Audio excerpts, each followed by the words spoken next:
여러분 안녕하십니까? 다산에듀 강사 권동성입니다.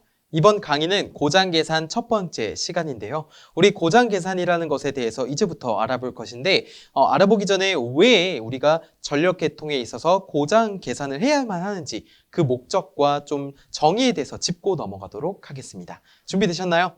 한번 떠나보시죠. 자, 우리 고장계산이라고 하는 것을 도대체 왜 해야 될까요? 우리가 만약에 자동차를 운전하고 있다고 한번 해보겠습니다. 자동차를 운전을 할 때 제가 운전한다고 해볼게요. 제가 운전을 하고 있는데 앞에 차가 멈추고 있어요. 그럼 저 어떻게 해야 되죠? 브레이크를 밟아야겠죠? 또는 신호등이 빨간불로 바뀌려고 하면 마찬가지로 브레이크를 밟아야 되고요. 그리고 옆에 차들이 껴들지는 않는지 아니면 뒤에 차가 너무 빠르게 오지는 않는지 수시로 쳐다보면서 예방을 해야 됩니다. 어떤 걸 예방하는 거죠? 교통사고로부터 미연에 방지하는, 즉 방어 운전을 하고 있는 것이죠. 근데 이 방어 운전을 하는 이유는 말 그대로 사고를 줄이기 위해서 하는 것이고, 또 다른 예를 들면 댐이 있는데 비가 너무 많이 와서 그 댐으로부터 물이 빠져나오려고 넘치려고 하다 보면은 이게 위험 수위에 도달했다라고 해서 댐이 방류를 하게 되죠. 물을 내보내는 방류. 물론 이제 물이 너무 많이 내려가면 밑에 큰 피해를 끼치게 되지만 어쨌든 어쩔 수 없이 위험 수위를 넘기는 것보다는 방류를 하는 게 좋잖아요. 자, 그러한 방류를 해줌으로써 사고를 조금 더 최소화시킬 수 있는 거죠. 자, 이러한 고장 계산도 전력계통에서 발생하는 각종 사고들을 미연에 전류값을 계산을 하다든지 이런 용량을 계산해서 어떤 차단기의 용량을 결정한다든지 등의 조치를 취할 수가 있다는 거예요. 그렇기 때문에 고장 계산이 필요한 것이고, 그럼 본격적으로 고장에는 어떤 종류가 있는지 한번 알아보겠습니다. 첫 번째, 고장의 종류 첫 번째는요, 지락 고장이 있고요. 두 번째는 단락 고장이 있고요. 사고라고도 불러요. 자, 그 다음에 단선 사고가 있습니다. 자, 지락 사고에는 크게 세 가지가 있는데요. 첫 번째는 우리나라 전체 전기 사고 중에서 가장 흔하다라고 볼 수 있는 전력 계통에서요. 계통에서 흔하다고 볼 수 있는 일선 지락 사고가 있습니다. 자, 이거는 전체의 한 7, 80%를 차지할 정도로 굉장히 잦은 다른 것에 비해 잦게 일어나는 전기 계통 사고인데요. 자, 일선 지락이 있고 그 다음에 2선 지락입니다. 자, 그 다음에 3선 지락도 있어요. 그 다음에 단락 사고는요, 선과 선이 만나는 사고입니다. 어떤 것으로? 전선으로만 짧게 이어지는 사고예요. 그러니까 서로 다른 두 상이 만나는 거죠. 그러면은 우리가 임피던스가 최소가 되어서 전류가 최대가 되는 굉장히 위험한 사고, 전기 사고 중에서 제일 위험한 사고가 단락 사고입니다. 흔히 말해서 쇼트라고도 표현하는데, 단락 사고는 이제 선 간 단락이 있고요. 선과 선이 만나는 선 간 단락과 그 다음에 삼상 단락이 있습니다. 이렇게 두 가지가 있어요. 우리 지락 사고는요, 대지와 만나는 겁니다. 즉 나무라든지 땅과 이 전선이 만나는 거예요. 한 개가 만나면 1선, 2선, 3선 이렇게 되는 겁니다. 좋아요. 자, 단선 사고는 말 그대로 전선이 그냥 끊어지는 사고를 말하죠. 이거는 딱히 종류가 없습니다. 자, 그래서 우리가 고장은 총 이렇게 하나, 둘, 셋, 넷, 다섯, 6개로 구분을 지을 수가 있는데, 그 중에서 제일 흔한 건 일선 지락이고요. 제일 위험한 건 단락 사고고요. 자, 그동에 이제 우리가 평형 사고가 있고 불평형 사고가 있게 되는데, 평형 사고라고 하는 것은 세 개의 상이 크기가 같고 방향이 위상이 120도 차이가 나면 우리가 삼상평형이다라고 하죠. 자, 특히 이러한 사고 중에서 삼상 단락 사고가 평형 사고입니다. 뭐라고요? 평형 사고. 삼상이 단락됐다는 거는 뭐예요? 세 개의 상이 다 만났다는 거죠. 그러면은 다 세 개의 전위가 동일하게 되고 결국에 평형 상태다. 이론적으로는 평형 상태다라고 볼 수가 있는 것이고, 나머지 선간 단락, 일선 지락, 이선 지락, 삼선 지락 같은 경우에는 뭐예요? 불평형 사고예요.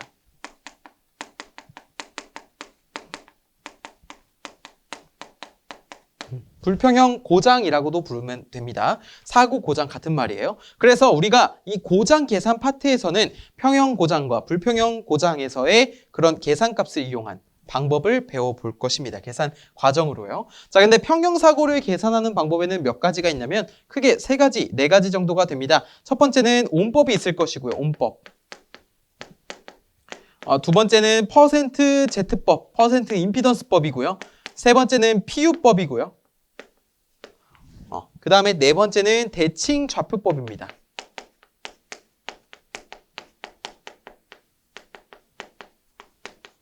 대칭 좌표법.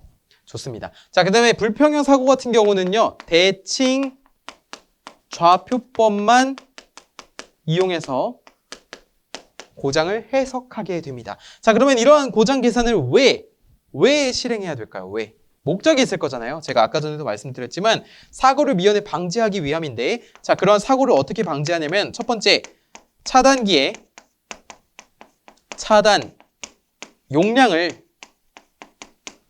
경감시키게 됩니다. 뭐라고요? 차단기의 차단 용량을 경감이 아니죠. 결정하게 됩니다. 차단기의 차단 용량은 계통의 고장, 단락 용량보다 커야 됩니다. 그래야지만 안전하게 보호할 수 있어요. 그래서 차단 용량을 이렇게 고장 계산을 통해서 결정을 할 수 있다는 거죠. 자, 두 번째, 보호 개전기의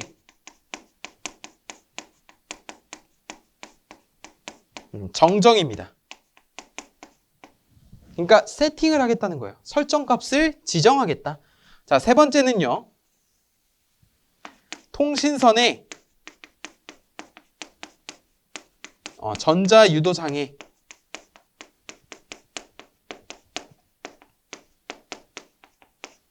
경감을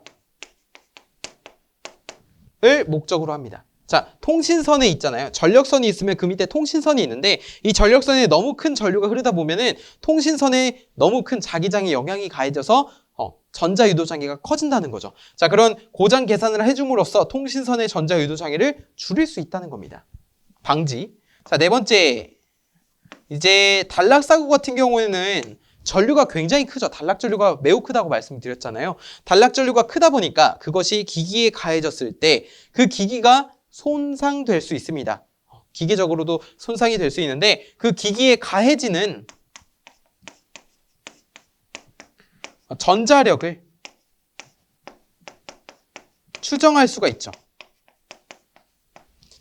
기기에 가해지는 전자력을 추정할 수 있다가 어떻게 되는 거예요? 고장 계산의 목적이라고 볼 수가 있는 거죠. 이렇게 네 가지를 꼭 기억을 해주세요. 고장 계산은 이러한 이유로 계산을 하게 되는 것입니다. 자, 그럼 우리 두 번째로 삼상 단락 사고를 한번 보겠습니다. 삼상 단락 사고는 우리가 온법, 피우법, 퍼센트 임피던스법, 그리고 대칭 좌표법을 이용해서 계산을 하게 되는데, 우리가 일반적으로 고장 계산에서는 이 삼상 단락 사고, 그리고 일선지락, 선간 단락에 대한 그런 대칭 좌표법 뿐만이 아니라 이런 온법, 피우법, 퍼센트 임피던스법을 한번 같이 알아보는 시간이라고 아시면 되겠습니다. 자, 우리 온법을 보면요, 이렇게 먼저 구조를 나타냈는데, 자, 이걸 가만히 보시면 여기 하나를 임피던스 Z라고 해볼게요. Z.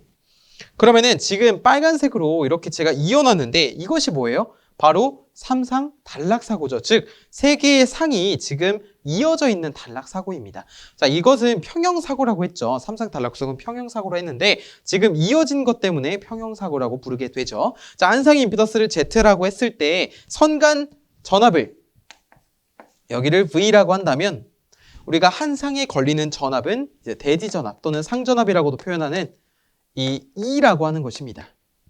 그렇죠. 여기에 걸리는 전압, 대지 전압. 자, 그럴 때 여기에 흐르는 전류 뭐예요? 이게 바로 IS, 즉 단락 전류라는 것입니다. 단락 전류.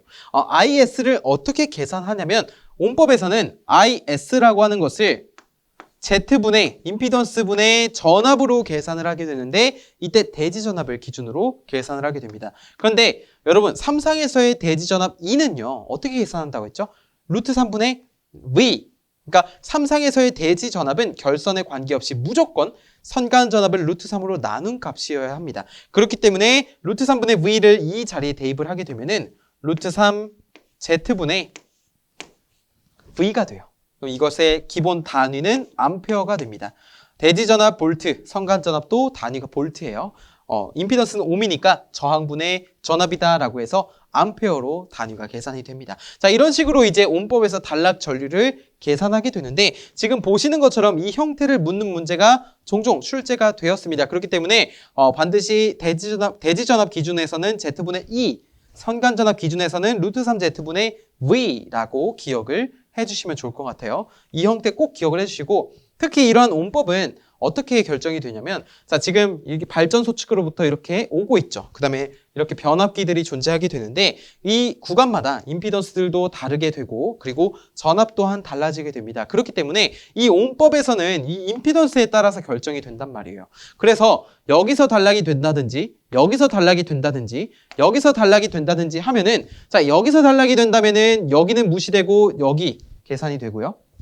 그 다음에 여기서 단락이 되면 이 앞에 계산이 되고 어쨌든 단락이 되면은 전류는 저항이 없는 쪽으로 가려다 보니까 거기가 무시되곤 하는데 그 뒤쪽이 다 무시가 됩니다. 그래서 앞에 쪽을 고려해주게 되는데 지금 보시는 것처럼 어쨌든 어디가 단락됐는지에 따라서 이 임피던스가 달라지기 때문에 단락 전류도 달라지죠. 그리고 전압이 다르다 했잖아요. 자, 전압이 다르면은 우리 권수비를 한번 떠올려 보면요. A라고 하는 거는 V2분의 V1 그리고 N2분의 N1 그리고 임피던스는 또 어때요? 루트 Z2분의 Z1으로 나타낼 수 있습니다. 그렇죠? 그러면은 어쨌든 이 임피던스에 따라서 결국에 환산을 해줘야 됩니다.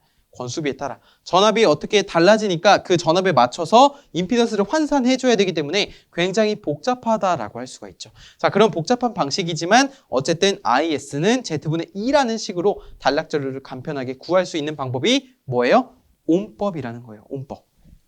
좋습니다. 자, 우리 그 다음에 퍼센트 임피던스법을 볼 것인데요. 우리 퍼센트 임피던스는 왜 사용을 할까요? 퍼센트 임피던스법. 바로 이 기준 전압에 대한 전압 강화가 얼마나 되는지 그 비를 나타내기 위해서 우리가 퍼센트 임피던스법을 나타내게 됩니다. 그래서 자, 이쪽에다가 어떠한 임피던스를 놓게 되고요. 자, 그리고 여기에 어떠한 부하를 이렇게 놓겠습니다. 자, 그럼 이렇게 이어질 수 있겠죠? 자, 그러면 부하측으로 흘러 들어가는 전류가 뭐가 될까요? IN이 되죠. IN이 됩니다. 그렇죠? 자, 그러면 이 양단 간에 가해지는 전압을 대지전압 E라고 표현을 하겠습니다. 이 상태에서 퍼센트 임피던스라고 하는 것은 대지 전압의 기준 전압에 대해 전압 강화는 얼마가 일어나는 거죠? 전격 전류 IN 곱하기 Z가 여기서 전압 강화가 발생하는 겁니다. 그렇죠? 그러면 여기가 IN 곱하기 Z가 되는 것이죠. 그런데 이것을 백분율로 나타냈기 때문에 여기가 100이 됩니다. 그럼 단위가 퍼센트가 돼요. 그러니까 즉 용량에 관계없이 이렇게 퍼센트 임피던스를 사용해 줌으로써 단위를 없이 가져갈 수가 있죠. 원래 임피던스 단위 뭐였어요? 옴이었잖아요. 근데 퍼센트 임피던스로 나타내면은 좀 더 자유롭게 사용할 수 있는 단위가 된다는 겁니다. 퍼센트를 가진. 그렇기 때문에 별도의 단위가 없다고 봐도 무방한 것이고요. 용량에 관계없이 적용이 가능하다라는 겁니다. 자, 어쨌든 기준 전압에 대한 전압 강화의 비를 백분율로 나타낸 것을 퍼센트 임피던스라고 했는데요. 자, 이것을 조금만 더 다르게 한번 유도를 해보겠습니다. 자, 퍼센트 임피던스라는 것을 나타낼 것인데 퍼센트 임피던스는 먼저 여기에 있는 이 있죠. 이 전압. 이것의 단위는 볼트예요. 이 식에서 여기의 단위는 볼트입니다. 볼트. 위는 헷갈리니까 살짝 지워볼게요. 그 다음에 여기 전류의 단위는 암페어입니다. 굉장히 중요합니다, 여러분. 공식에 있어서 아래쪽에 요 위식에서 E는 볼트, I는 암페어의 단위를 가지고 있어요. 자, 그 다음에 Z는 뭐예요? 한상의 임피던스죠. 반드시 옴이어야 합니다, 단위가. 거기다가 했을 때 100을 곱해야지만 퍼센트 임피던스가 되는 거잖아요. 그럼 우리가 이걸 약간 변형을 시켜볼게요. 어떻게? 바로 이렇게요. 먼저 2를 적습니다. 자, 여기에 단위가요. 킬로볼트가 돼요, 갑자기. 그럼 우리 예를 들어서 8000이라는 숫자가 있어요. 8000볼트라고 해볼까요? 이걸 만약에 킬로볼트로 바꾸려면 어떻게 표현하나요? 8 곱하기 10에 이거 해볼게요, 잠시. 자, 8000볼트라고 하는 것이 있는데 이걸 제가 킬로볼트로 바꾸고 싶어요. 그러면은 여기가 어떻게 돼요? 8킬로볼트가 되죠? 그러면은 앞에 있는 숫자만 비교했을 때 볼트일 때는 8000, 킬로볼트일 때는 8이었습니다. 그러면은 내가 킬로볼트인 그 숫자를 이 볼트의 숫자로 맞춰주려면 몇을 곱해야 되는 거예요? 8에다가 곱하기 10에 세제곱을 해줘야 되겠죠? 그렇죠. 우리가 볼트를 킬로볼트로 바꾸려면은 볼트에다가 10의 마이너스 세제곱을 해주잖아요. 그만큼 단위가 상승하기 때문에. 그렇기 때문에 단위를 하락시키려면 우리가 곱하기 10의 세제곱을 해줘야 됩니다. 그래서 여기에 단위를 기존의 볼트였는데 이걸 킬로볼트로 하려면 여기에다가 10의 세제곱을 곱해 주어야 됩니다. 맞습니까? 그래야지 볼트가 되잖아요. 8kV에 10의 세제곱 곱하면 8000. 여기 8000V. 숫자가 맞춰주는 거예요. 숫자. 자, 그 다음에 분자에는요. 이제 IN 곱하기 Z인데 여기다가 IN 곱하기 Z를 적어볼게요. 그 다음에 분모 분자에 무엇을 곱해줄 거냐면은 자, 루트 3V라는 것을 곱해줄 겁니다. 근데 그냥 곱하면 안 되죠. 분자에도 똑같이 곱해주어야 이 둘이 약분이 되어서 1 이렇게 되기 때문에 값의 변화가 없습니다. 자, 그래서 우리가 이렇게 곱해줄 것이고 여기다가 100%를 마찬가지로 곱해줄 거예요. 근데 기존에 뭐가 있었나요? 10의 세제곱이 있었습니다. 이건 1000이죠, 1000. 그러면은 100이 지워지고 이 1000과 만나서 10만 남게 됩니다. 동의하세요? 100과 1000이 만나면 둘이 10배 차이잖아요. 그렇기 때문에 여기다 10만 남게 되는 거예요. 10 곱하기 2가 되는 것이고 그리고 루트 3V와 IN, 즉 루트 3 곱하기 전압 곱하기 전격 전류가 되면은 이것은 비로소 무엇으로 바뀌게 되냐면 여기가 PN으로 바뀌게 되죠. 즉 기준 용량으로 바뀌게 됩니다. 그 다음에 지금 보시면은 이렇게 되어 있잖아요. 근데 여기 기존에 분모에 루트 3V 있던 거 기억하세요? 루트 3V. 그쵸? 그럼 루트 3V가 있었잖아요. 근데 여기 보시면은 2가 있단 말이에요. 2가 뭐예요? 루트 3분의 V예요. 근데 아까 전에 루트 3V가 분모에 있었죠.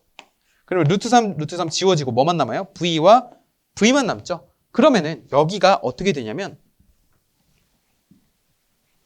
V의 제곱이 됩니다. 그러면은 이 식을 다시 정리를 해보면 결국에 어떻게 되는 거예요? 10V의 제곱에 PN 곱하기 Z가 되는 거죠. 단위는 마찬가지로 뭐예요? 퍼센트가 되는 거예요.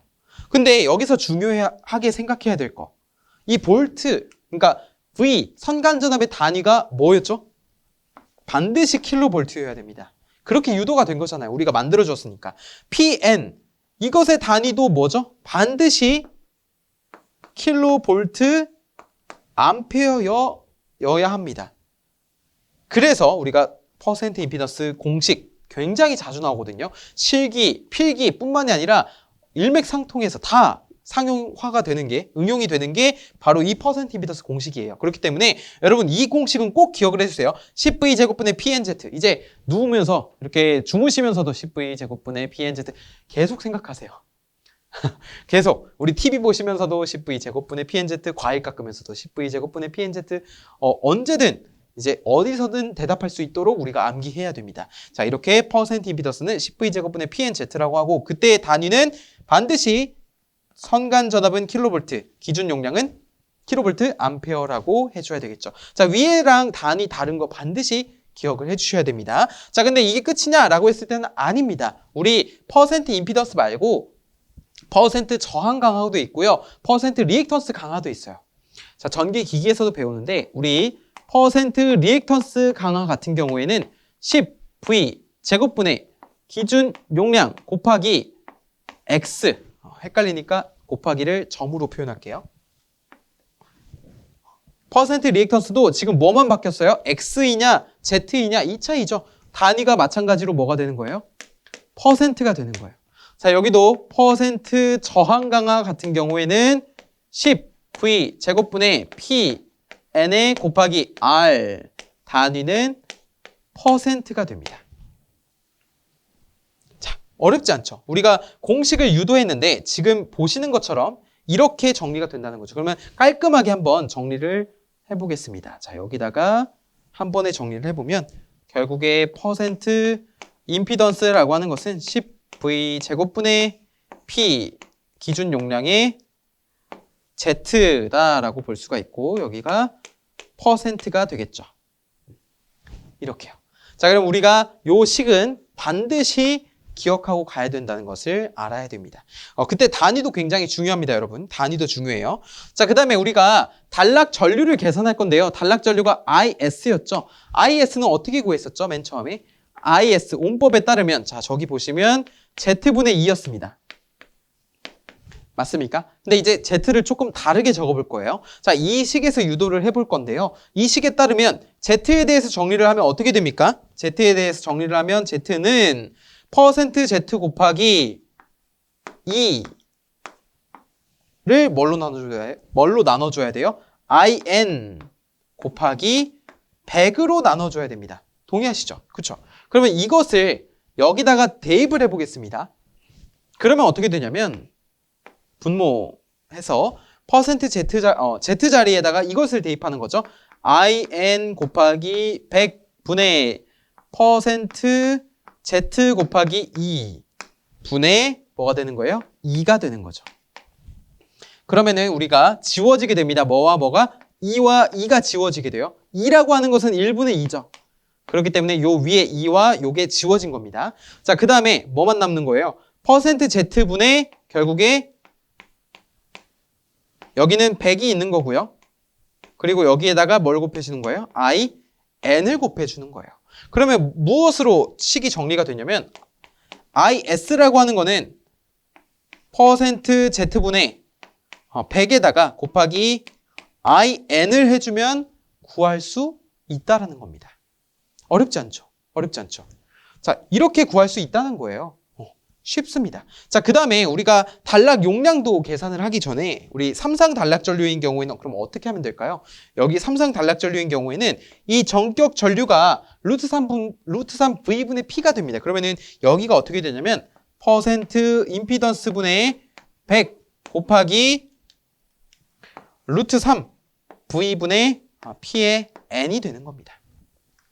그래서 우리가 단락 전류를 구할 때 저 온법도 있지만 지금 보시는 것처럼 % 임피던스법을 활용해서 전격 전류 값만 알면 단락 전류를 계산할 수 있다. 반대로 단락 전류를 알고 % 임피던스법을 알면 전격 전류를 계산해 낼 수 있다는 것을 우리는 이 공식을 통해서 알아냈습니다. 맞습니까? 좋습니다. 자, 우리 이어서 단락 용량도 한번 볼게요. 이 식을 꼭 기억을 해주시고요. 여기다가 한번 지운 다음에 한번 보겠습니다.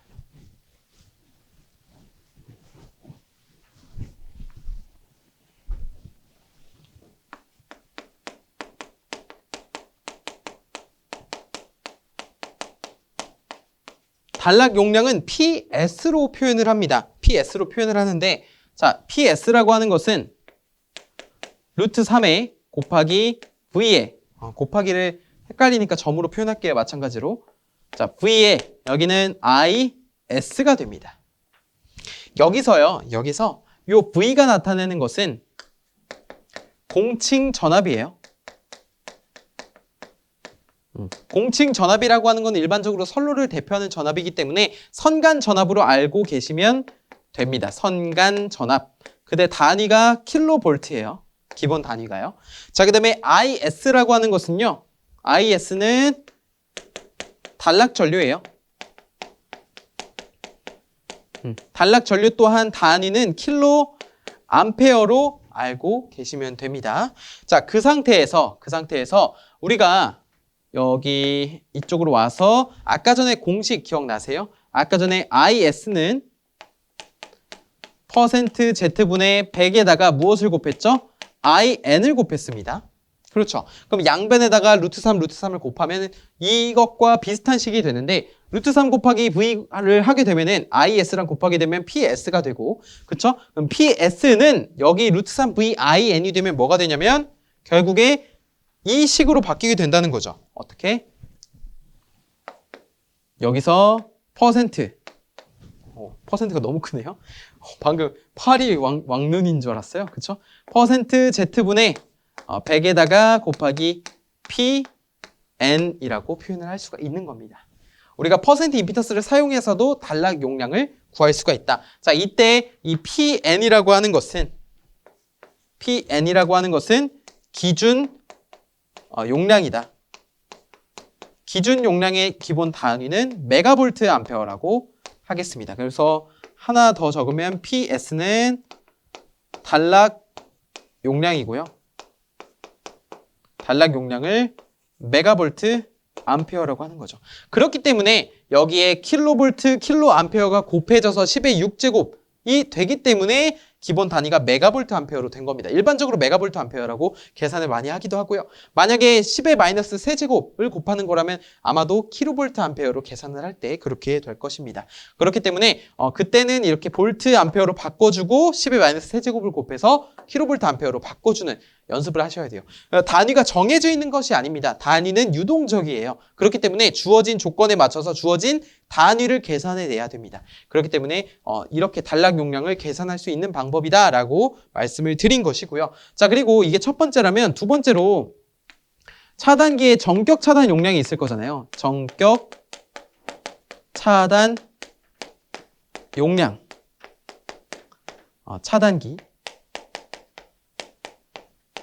차단기의 전격 차단 용량이라고 하는 것은 자, PS로 마찬가지로 표현을 하는데 3상이기 때문에 루트 3 곱하기 V의 N에 곱하기 I의 S로 표현을 합니다. 자, 여기서 VN이 뜻하는 것은 여기는 공칭 전압이었잖아요. 근데 여기는 뭐냐면 차단기의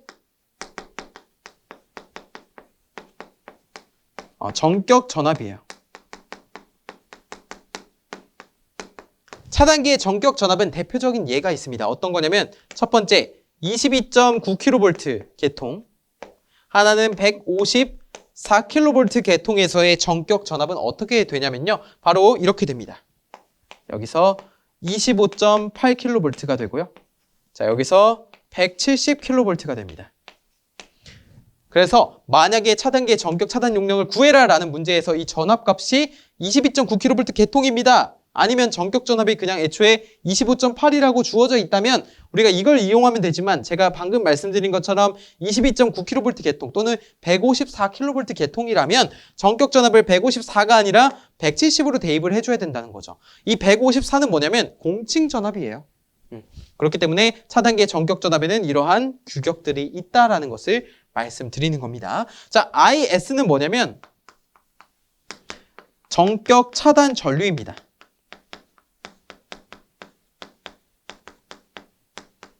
기본 단위가요. 킬로볼트, 킬로암페어. 그래서 PS 차단기의 전격 차단 용량은 메가볼트 암페어가 되는 거죠. 맞습니까? 만약에 여기 볼트 암페어로 하고 싶다면 곱하기 10의 마이너스 6제곱을 해주시면 메가볼트 암페어로 그냥 바뀌는 겁니다. 제가 말씀드렸죠. 단위는 언제든지 변화가 될 수 있다고요. 자, 이렇게 차단기의 차단 용량을 구할 수가 있고 특히 이 차단기의 전격 차단 용량 같은 경우에는 계통의 단락 용량보다 커야 됩니다. 같거나 커요. 항상. 그리고 여기 보시면 이 IS가 차단기의 전격 차단 전류라고 했는데 이거는 이렇게 볼 수 있습니다. 마치 단락 전류, 이 왼쪽에서 구했던 단락 전류로 볼 수 있다라는 점을 추가로 아시면 좋을 것 같습니다. 자, 그 교재 밑에 보시면요. 단락 고장의 계산 순서가 있는데요. 단락 고장의 계산 순서는 어렵게 생각하실 거 없습니다. 우리가 실기 시험에서도 이제 단락 고장의 계산 순서에 따라 계산을 하게 되는데 이게 무슨 말이냐면은 맨 처음에 이제 여러 퍼센트 임피던스들이 있고 계통에서 발전기라든지 그런 전원 계통이라든지 차단기라든지 각각의 퍼센트 임피던스 값들이 있을 거잖아요. 그런데 그 중에서 이 용량들도 있습니다. 뭐 계통의 전원 공급 용량이 있을 것이고 발전기의 용량, 변압기의 용량이 있을 것이고 뭐 차단기의 용량이 있을 것이고요. 자, 그런 기준이 있을 거예요. 기준을 정해야 됩니다. 기준을 선정. 자, 두 번째는 그 기준에 맞추어서 자신의 임피던스, 즉 자기 퍼센트 임피던스를 바꿔줘야 돼요. 예를 들어서 환산이라고 쓸게요. 퍼센트 임피던스. 예를 들어서 변압기의 퍼센트 임피던스가 10 메가볼트 암페어에 퍼센트 임피던스가 2%다 라고 했습니다. 예를 들어서. 근데 어떤 기준을 정했는데 그게 5메가볼트였어요. 5메가볼트 암페어 이거였어요. 그러면은 내가 퍼센트 임피던스를 환산해 준다는 거는 원래 변압기의 자기 퍼센트 임피던스는 2%였어요. 근데 내가 기준을 이 10으로 잡았다면은 2% 그대로 쓰면 되는데 만약에 기준을 내가 5메가볼트 암페어로 잡았다고 한다면 기준이 지금 어떻게 된 거예요? 절반으로 줄었죠. 그러면 내 자기 퍼센트 임피던스도 반만큼 줄어야 된다는 거예요. 그럼 여기는 얼마가 되는 거예요? 1%가 되는 거예요. 그러니까 모든 계통의 퍼센트 임피던스를 고려하기 전에 각각의 기준을 다 통일시켜줘야 된다는 거죠. 내가 기준을 잡는 거는 어떤 기준이든 상관없습니다. 그에 비례해서 증가하기 때문에 내가 10메가볼트암페어를 기준으로 잡든 5메가볼트암페어를 기준으로 잡든 어쨌든 기준을 하나를 정해야 된다는 겁니다. 그게 중요한 거예요. 그 다음에는 이제 비로소 단락전류 공식이라든지 아니면 단락 용량 공식이라든지 그것에 맞춰서 이 퍼센트 임피던스 값을 대입을 해주면 되겠죠. 그런데 그 대입하기 전에 하나 더 거쳐야 될 것은 우리가 이것을 직렬로 연결되어 있냐 아니면 병렬로 연결되어 있는지를 따져야 됩니다. 우리 저항의 병렬 접속은 저항의 병렬 접속 계산에서 합분의 곱, 뭐 2개면 합분의 곱이고 만약에 여러 개면은 그 역수를 취해서 또 역수를 취해서 합성 저항을 구했잖아요. 임피던스 동일하게 직렬이면 그냥 다 더해줍니다. 어디에? 여기에. 그런데 만약에 이게 병렬로 구조가 되어 있다. 아니면 어떤 것은 이렇게 병렬로 구조가 되어 있고 어떤 것과 직렬로 연결이 되어 있다. 근데 내가 합성 퍼센트 임피던스를 구해야 된다 라고 하면은 여기를 병렬로 구합니다. 그 다음에 이것과 더해줘요. 그럼 우리가 이 합성 퍼센트 임피던스를 구할 수 있겠죠. 자, 그것을 이용해서 최종 단락 전류를 구하고 최종으로 단락 용량까지 계산해낼 수가 있게 되는 것입니다. 그것을 우리가 5번에서 설명을 하고 있는 것이고, 자, 6번 보시면 피우법이라고 있는데요. 피우법은 여기다 써볼게요. 피우법. 피우법은 쉽게 말해서요. 퍼센트 임피던스에서 100을 뺀 겁니다. 100으로 나눠준 거예요. 그러니까 퍼센트를 뺀 거예요. 자, 결국에 퍼센트 임피던스 분의 원래 100 곱하기 뭐 IN 해가지고 우리 차단 전류 구했잖아요. 그런데 이번에는 이렇게 되는 거예요. 100 곱하기 퍼센트 임피던스가 되는 겁니다. 그러니까 퍼센트 임피던스에서 100을 빼준 거예요. 나눠준 거죠. 자, 그럼 결국에 우리가 기기에서 배웠던 단락비 기억나시나요? 단락비라고 하는 거는 IN분의 IS입니다.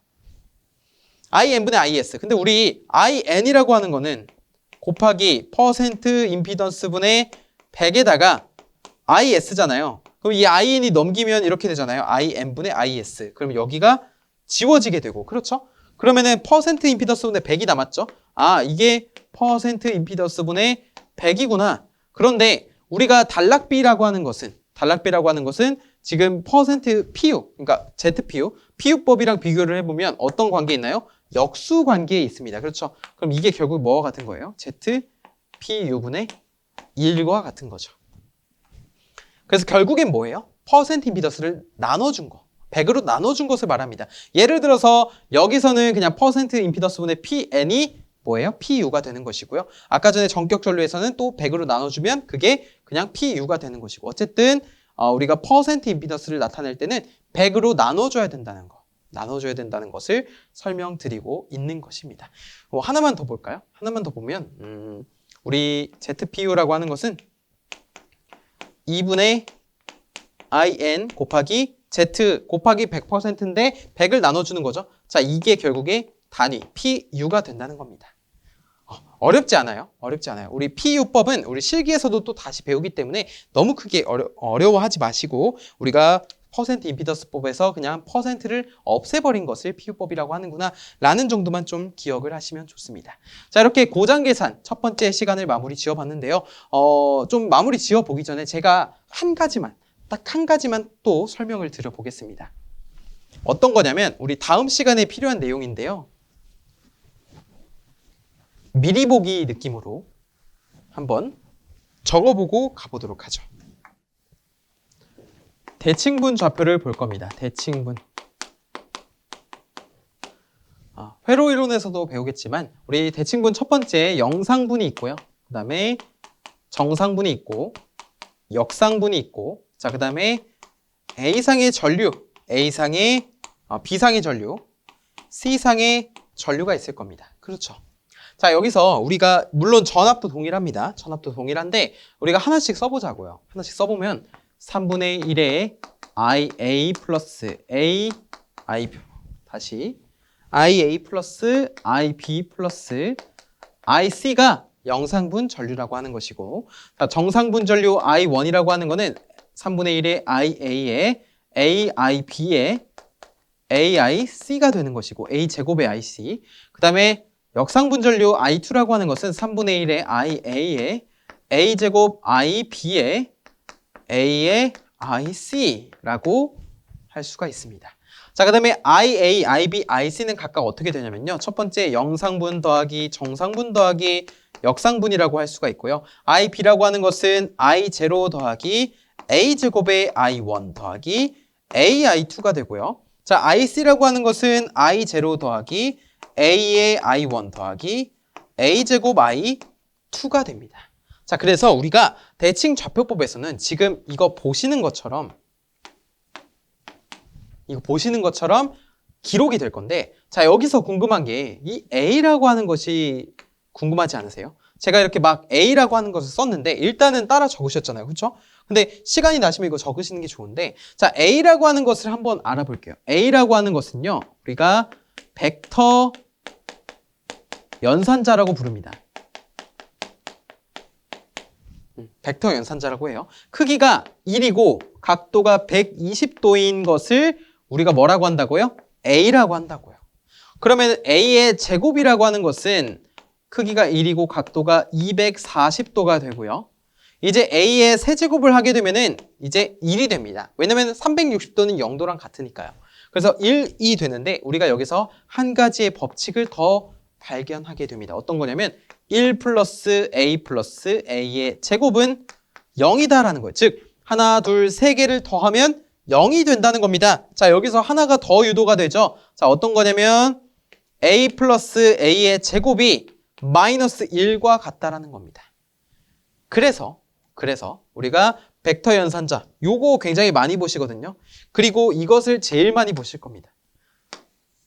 자, 이런 것을 이용해서 우리가 여기 영상분, 정상분, 역상분, 그리고 A상, B상, C상 전류를 정리할 수 있겠다라는 것이 핵심이 되겠습니다. 자, 이렇게 고장 계산 첫 번째 시간을 마무리 지어봤는데요. 제가 마지막에 설명드린 이러한 대칭분들을 이용을 해서 우리가 다음 시간에는 여러 고장을 더 해석을 해보겠습니다. 그 고장에는 일선 지락이 있고요. 선간 단락이 있고, 그리고 삼상 단락을 한 번 더 조건에 따라서 결과값을 나타내 볼 거예요. 좋습니다. 그리고 영상 임피던스, 정상 임피던스, 역상 임피던스까지 어떻게 구할 수 있는지 한번 알아보는 시간을 가져보겠습니다. 저는 또 다음 영상에서 찾아뵙겠습니다. 감사합니다.